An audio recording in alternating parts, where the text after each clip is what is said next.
Próximo.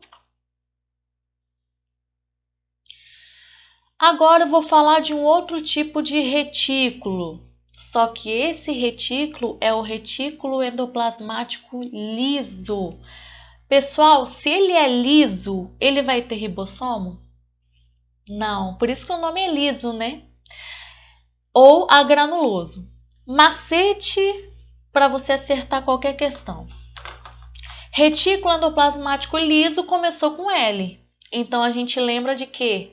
De lipídios, que a gente já estudou esse assunto em sala e aqui nas nossas videoaulas. Pessoal, nós temos várias classes de lipídios. Aqui eu coloquei alguns exemplos para a gente se situar. O que o retículo liso faz? Lipídio. Aí aqui eu coloquei alguns exemplos, ó. Hormônios sexuais. Então, por exemplo, a testosterona, a progesterona, o estrógeno, esses hormônios sexuais são lipídios, são feitos de lipídios. E quem é responsável por fazer isso? É o retículo liso. Outro exemplo aqui que a gente tem importantíssimo, colesterol. Colesterol é uma classe de lipídios, né? Quem é que produz esse colesterol? É o retículo liso. Outro exemplo, lá na nossa membrana plasmática, ela é feita de fosfolipídio, né? Esses fosfolipídios são feitos por quem? Pelo retículo endoplasmático liso, que está dentro da nossa célula. Então, toda vez que nossa célula precisar de membrana, né, para envolver, se tiver, por exemplo, faltando, quem é que produz? É o retículo endoplasmático liso. Então, olha a diferença. Se eu falar de retículo endoplasmático rugoso, R, você lembra de ribossomo e lembra de proteína. Se eu falar retículo endoplasmático liso, começa com L, você lembra de lipídio. Aí de lipídio você lembra de colesterol, de hormônios sexuais e de fosfolipídios. Uma outra característica importante desse retículo liso é o seguinte: ele faz a desintoxicação das nossas células. Eu vou dar um exemplo aqui para a gente entender. Eu coloquei até uma imagem aqui do lado. Eu coloquei uma pessoa bebendo, tá? O que acontece? Uma pessoa que não é acostumada a beber, vou falar de uma forma bem simples aqui para a gente entender. A pessoa que não é acostumada a beber, se ela tomar, exemplo, tá? 2 copos de cerveja, ela já fica bêbada, né? Por quê? Porque as células dela têm uma quantidade razoável de retículo endoplasmático liso, principalmente nas células do fígado, tá, gente? Então, vamos supor que essa pessoa adquira o hábito de beber, tá? Então, ela tá bebendo aí todo dia. Começa a beber, beber, beber. E aí, as células têm que fazer o quê? Vamos tentar imaginar. Olha a célula falando, ó. Essa pessoa que tá bebendo demais. Então, as células têm que dar um jeito de quê? De tentar eliminar essa substância tóxica que essa pessoa está ingerindo. Então, qual que é a estratégia que a célula que ela adota? Ela começa a aumentar, a produzir mais retículo liso. Aí você pode estar pensando, professora, mas isso não seria bom? Porque já que a pessoa está bebendo demais e as células do fígado estão produzindo muito retículo liso, isso não seria bom? Porque aí a pessoa pode beber o tanto que quiser e tem retículo liso para eliminar isso aí. Não seria bom? Pessoal, vamos analisar. Se essa pessoa bebe, bebe, bebe e a célula produz retículo liso, a célula vai estar lotada de retículo liso, vai ter muito retículo liso. Então vamos pensar, concorda comigo que se tem muito retículo liso, a célula tem que produzir mais energia para esse retículo liso? Essa energia que a célula produz para todo mundo, para todas as organelas, a maior parte dessa energia vai tudo para o retículo liso, porque tem muito. Ou seja, as outras organelas vão ficar prejudicadas. E qual pode ser uma consequência disso? A célula inteira pode morrer. Claro, tendo outras consequências. Então, o retículo endoplasmático liso, ele é responsável pela desintoxicação. E quando a gente fala de fígado, é a função primordial dele, tá? Então, aqui eu coloquei uma imagem, um esquema, né? Aqui tem o núcleo, aqui tem o retículo endoplasmático rugoso, que faz proteína, e aqui do lado, ó, a gente tem o retículo endoplasmático liso, que é responsável por fazer lipídio e faz também a desintoxicação. Tranquilo? Então vamos para o próximo. Essa aqui a gente já tinha visto, que é o complexo de Golgi. Lembra que ela atua com uma outra organela, que é o retículo endoplasmático rugoso? Então, vamos falar um pouquinho mais desse complexo de Golgi. Qual é o processo natural aqui? O retículo endoplasmático rugoso tem R, lembra de ribossomo. Esse ribossomo faz proteína. Vamos supor que uma proteína acabou de ser produzida aqui. Essa proteína ela não vai sair de vez da célula, ela vai ter que passar por quem? Pelo complexo de Golgi. Então, o que acontece? A proteína é produzida aqui, olha na imagem, ela é produzida aqui pelo retículo rugoso. Tem algumas vesículas aqui, ó, que vão englobar essa proteína. E quando chega no complexo de Golgi, o complexo de Golgi ele pode fazer uma pequena alteração nessa proteína e depois, olha aqui na imagem, depois o que ele vai fazer? Ele vai empacotar essa proteína que foi feita ou outra substância, ele vai empacotar bem bonitinho. Por que vai empacotar? Porque ela vai ser liberada, ela vai ser excluída não é o nome mais certo, mas vai ser eliminada da célula para ter alguma função. Então, além de empacotar, ele joga para fora da célula, ou seja, ele faz a secreção celular. Agora, um detalhe importante que eu preciso falar para vocês. Qual é a diferença de secreção e excreção? Tem gente que acha que é a mesma coisa, né? Vamos lá. Pessoal, vou explicar com um exemplo, tá? Olha nessa imagem. Aqui a imagem está representando o pâncreas. Vamos supor que esse pâncreas, as células do pâncreas, elas vão produzir insulina, hormônio importantíssimo. E insulina é o hormônio proteico, ele é feito de proteína.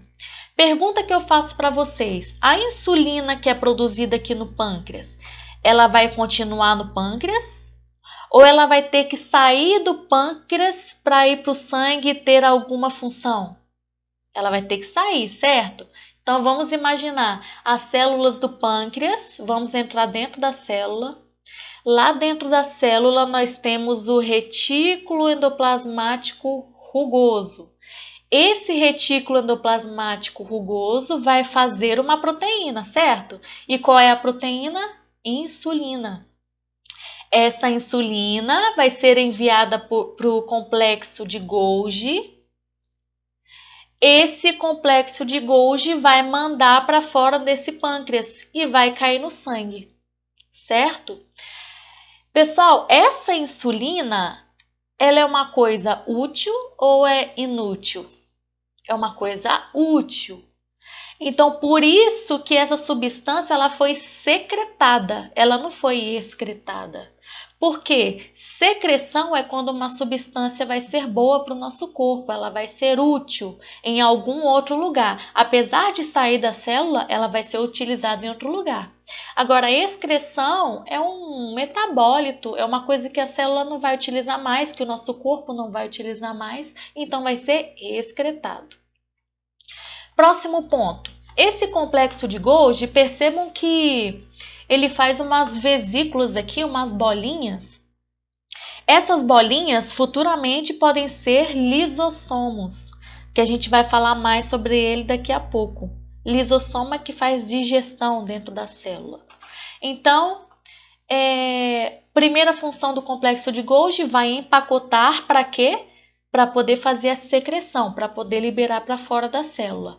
Outra função, forma os lisossomos. Lembra das bolinhas? Vão formar os lisossomos. E também, pessoal, olha para o espermatozoide aqui do lado. Tá vendo essa parte aqui da frente que está escrito acrossoma, que na verdade é acrossomo, é a mesma coisa.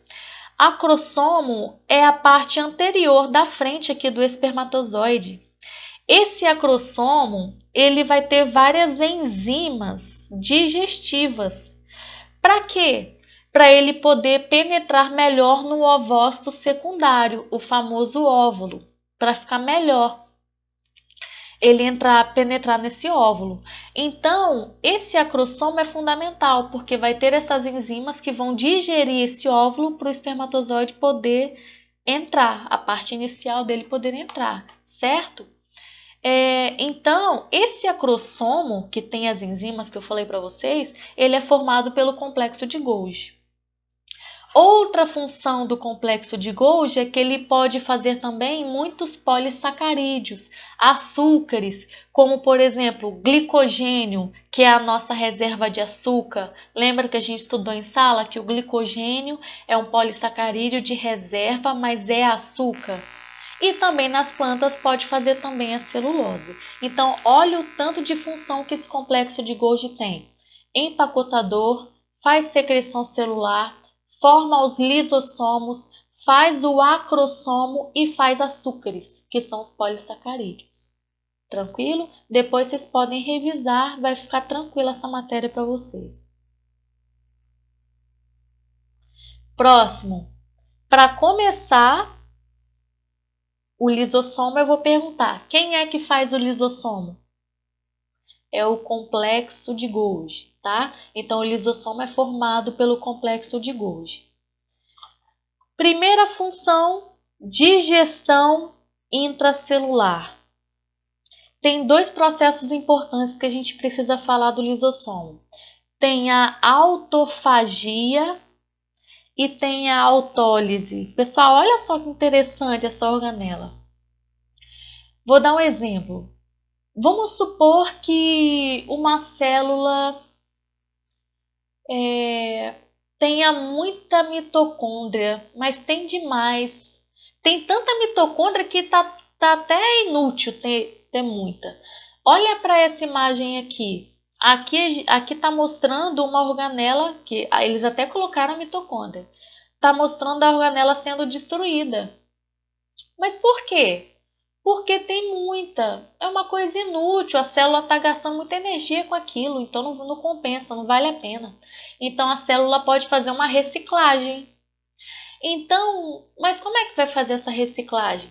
Esse lisossomo, que é responsável pela digestão, ele vai digerir essas organelas que não prestam mais, que são inúteis.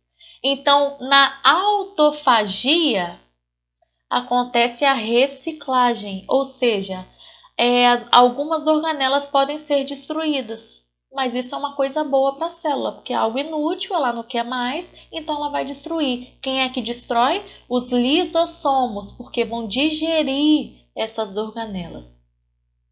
Outro processo aqui é a autólise. Olha a diferença. Na autofagia, a célula destrói uma coisa que é dela, que está dentro dela. 2, 3, 4 organelas.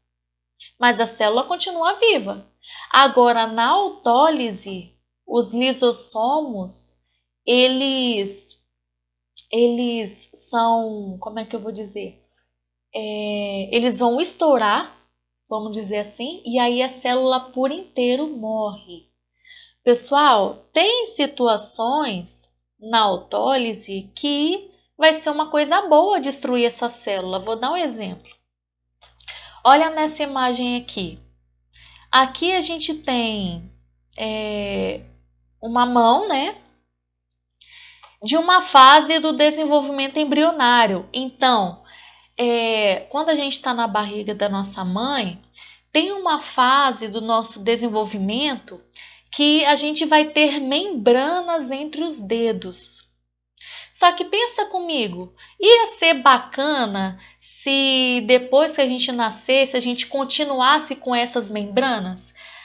Ia ser bom para o nosso estilo de vida? Não. Então, o que acontece? Acontece a autólise dessas células da membrana. Aí essas células da membrana vão ser destruídas, porque isso é um aspecto evolutivo nosso, vai ser bom para a gente isso. E aí hoje a gente não tem membrana, certo? Mas a gente já teve numa fase do desenvolvimento embrionário. Então, para essas células serem destruídas, quem é que vai fazer isso? Os lisossomos dessas células. E aí vão destruir essas células, certo? Então, o primeiro exemplo é romper essa membrana. E um outro exemplo também é quando o girino perde a cauda para virar sapo, né? Porque mudou a sua fase de vida, então vai ter que perder a cauda e virar sapo. Qual é a organela responsável por destruir essas células da cauda? Os lisossomos. Percebam que nessas duas situações que eu falei foi uma coisa boa? E o nome disso aí, como a célula está se matando, está acontecendo a autólise, está acontecendo a destruição da célula por inteiro, a gente chama isso de suicídio celular. E na biologia, suicídio celular é uma coisa boa. Tem um nome para isso, é chamada de apoptose, mas não vem ao caso agora, tá? A gente tem outras situações em que vai ser prejudicial, mas isso aí vai ser assunto das próximas aulas, ok? Próximo. Essa organela vocês já conheciam, né? Que é o peroxissomo. O peroxissomo é uma organela que faz a transformação de uma substância tóxica em duas substâncias que são boas para a célula. Qual que é a substância tóxica? Água oxigenada, também chamada de peróxido de hidrogênio. É a famosa água oxigenada que a gente conhece. Pessoal, dentro do peroxissomo, eu coloquei aqui uma imagem para a gente se situar melhor. O peroxissomo aqui está em branquinho, é uma pequena bolinha, e dentro desse peroxissomo nós temos várias enzimas, enzima chamada de catalase. Então, qual que é a importância dessa catalase? Ela vai receber essa água oxigenada, que é uma substância tóxica, e vai quebrar ela em duas coisas boas, que é água e oxigênio. Então, eu posso dizer que o peroxissomo ele faz também a desintoxicação, porque a água oxigenada é uma coisa ruim para a nossa célula, concorda? Um exemplo dessa água oxigenada é quando, por exemplo, a gente se machuca e a gente pega um vidrinho de água oxigenada e joga no ferimento, né, no machucado. E aí o que acontece? Começa a borbulhar. Essa coisa de borbulhar é o que? É o oxigênio sendo liberado. Então, olha aqui na reação. A água oxigenada que a gente jogou no ferimento, através da catalase que tem nas nossas células, vai ter a liberação de água, mas vai ter também o que? O oxigênio, que é aquele que faz aquela borbulha, né? Borbulhamento no ferimento, tá bom? Então, é basicamente isso. Próxima organela é o cloroplasto, organela que é responsável pela fotossíntese nas plantas. Uma coisa importante é que tem DNA dentro do cloroplasto, tá? Para quem assistiu a aula de origem da vida, eu falei sobre isso. Bom, o cloroplasto ele faz fotossíntese. A gente já teve uma aula de fotossíntese, então aqui eu coloquei basicamente a estrutura para a gente relembrar. O cloroplasto ele tem duas membranas, ele tem umas moedinhas dentro dele que são chamadas de tilacoides. Aqui nos tilacoides é onde vai acontecer a fase clara, que é onde a luz vai incidir. E nós temos também um espaço aqui que é chamado de estroma, que é onde vai acontecer a fase escura. Então, a gente já teve aula sobre isso, só procurar o vídeo lá no nosso canal, tá bom? Próxima organela, mitocôndria. Lembra, mitocôndria tem tanto na célula animal quanto na célula vegetal. Por quê? Porque as duas precisam de energia. Então, mitocôndria faz a respiração celular, produção de energia, de ATP, e também tem DNA próprio. Então, dentro da mitocôndria também a gente encontra DNA. Então, aqui a gente vai ter uma aula só de respiração celular. E aqui eu coloquei só para a gente saber a estrutura dela. Tem uma membrana externa, tem uma membrana interna, ou seja, dupla membrana, assim como o cloroplasto. Tem umas ondinhas aqui dentro dela, ó, que são chamadas de cristas mitocondriais. E dentro dessa mitocôndria, a gente vai ter um pequeno espaço ali gelatinoso que é chamado de matriz, mas a gente vai falar sobre isso depois. O que é importante agora é a gente saber que a mitocôndria ela faz energia, é responsável pela respiração.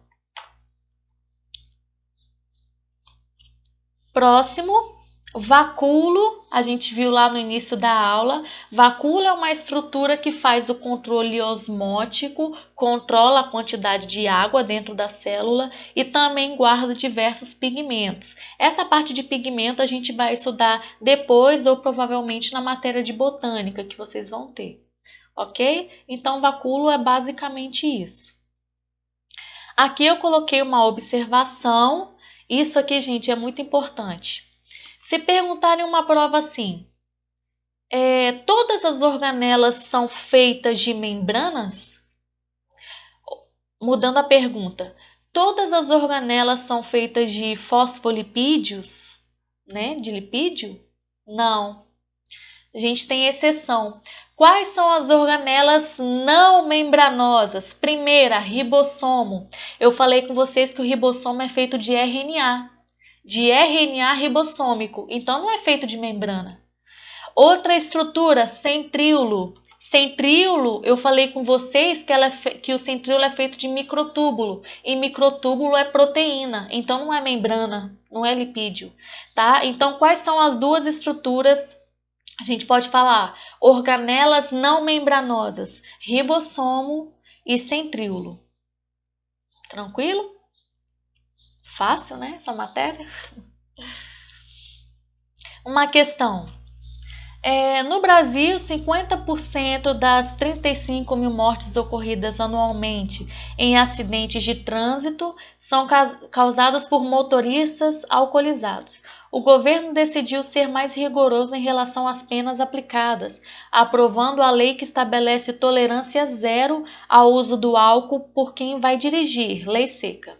Nas células, principalmente nas do fígado, as estruturas encarregadas pela degradação do álcool ingerido em bebidas alcoólicas é feito por quem? Quem é responsável? Qual é a organela responsável pela desintoxicação? Lembra que eu coloquei no slide a foto de um cara tomando cerveja? Então, qual é a organela responsável? Retículo endoplasmático liso, também chamado de não granuloso. Outras funções desse retículo liso. Liso começa com L. L, você lembra de lipídio. Lipídio, hormônios sexuais e colesterol, basicamente. E fosfolipídio também. Próxima. No espermatozoide existe uma estrutura denominada acrossomo, que contém enzimas responsáveis pela digestão do envoltório do ovócito secundário, que é o óvulo, né? Existem espermatozoides que não possuem acrossomo e que, portanto, não são capazes de fecundar o ovócito secundário. A ausência do acrossomo pode estar relacionada a problemas na produção de vesículas que vieram de onde, gente? Quem é que faz o acrossomo? É o complexo de Golgi. Lembra das funções do complexo de Golgi? Ele é o empacotador da célula, faz a secreção, faz os lisossomos e faz também o acrossomo. Eu acho que é uma das organelas que mais tem função, né, das que a gente viu. Pessoal, então aqui a gente termina a nossa aula. Espero que vocês entenderam todo o assunto. Qualquer dúvida, vocês podem me procurar nas redes sociais, principalmente no WhatsApp. Aconselho a vocês, quando tiverem alguma dúvida, me procurem no privado, porque no grupo, às vezes tem muita mensagem e eu não consigo acompanhar, porque é muita coisa, muitos grupos. Tá bom? Então, espero que vocês tenham gostado e muito obrigado pela aula. Tá bom? Obrigado pela atenção. Até a próxima.